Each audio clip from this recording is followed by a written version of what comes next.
Sector है जो कि आज एक्शन दिखा रहा है, फर्टिलाइजर सेक्टर। लेकिन इस सेक्टर के लिए भी चुनौतियां थी जरूर। जी हां, रूस यूक्रेन युद्ध से फर्टिलाइजर कंपनियों को मुश्किलों का सामना करना पड़ा था, लेकिन अब स्थिति जो है वो सामान्य होती हुई दिख रही है। पारादीप फॉस्फेट के एमडी सुरेश कृष्ण ने हमारे संवाददाता प्रकाश प्रियदर्शी से खास बातचीत की और इस बातचीत में उन्होंने कहा कि कच्चे माल की कीमतें और सप्लाई जो है वो अब सामान्य हो चुकी हैं और जो भी दिक्कतें पिछले दिनों हमने देखी वो सारी की सारी दिक्कतें जो हैं वो वॉश आउट होती हुई, ठीक होती हुई नजर आ रही है। आइए कॉन्वर्जेशन आपको सुनवाते हैं। फर्टिलाइजर इंडस्ट्री की अगर हम बात करें और जिस तरीके से पिछले कुछ सालों से हम कीमतें देख रहे हैं, खासकर रशिया यूक्रेन की बात अगर कर लें, इस कॉन्फ्लिक्ट के बाद फर्टिलाइजर के प्राइसेस काफ़ी बढ़े हैं।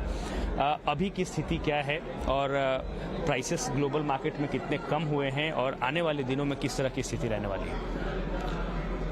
पिछले एक साल में देखा जाए तो फर्टिलाइजर के प्राइसेस काफ़ी हाई थे एंड फॉस्फेट रॉक और फॉस्फोरिक एसिड के प्राइसेस काफ़ी बढ़ चुके थे एंड इस साल के बिगनिंग में ये प्राइसेस रफली $1,900 पर मेट्रिक टन था। आज के दिन में ये काफ़ी करेक्शन हुआ है इसमें and prices are currently at a level of about $1,175 per metric ton. ये correction has been possible more from the fact that some of the ingredients for phosphoric acid for manufacturing prices have come off. Some demands surge has been I would say stabilized right now.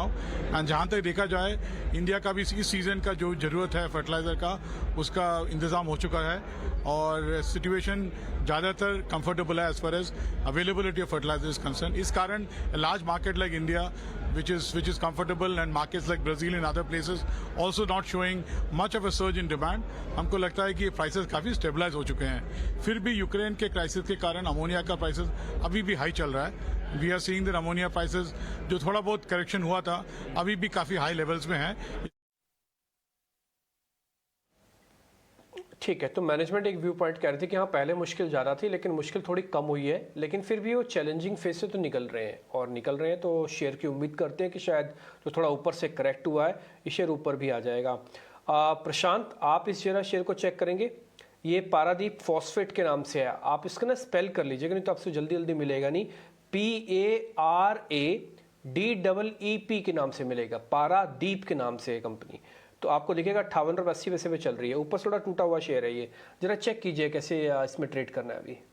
Ji DP जी, ये stock में track कर रहा हूँ but यहाँ पे एक distribution हो चुका है करीबन अक्टूबर नवंबर के महीने में और यहाँ पे जो एक गैप रेजिस्टेंस है करीबन 62-63 के आसपास, ये जब तक क्रॉस ना हो तो मैं यहाँ पे लॉन्ग नहीं रहना चाहूंगा क्योंकि अभी हम ऑलमोस्ट 60 की कगार पे, तो जहाँ मुझे हार्डली 1% की भी दूरी के अंदर ही रेजिस्टेंस दिख रहा है तो वहां पे मैं अवॉइड करूंगा।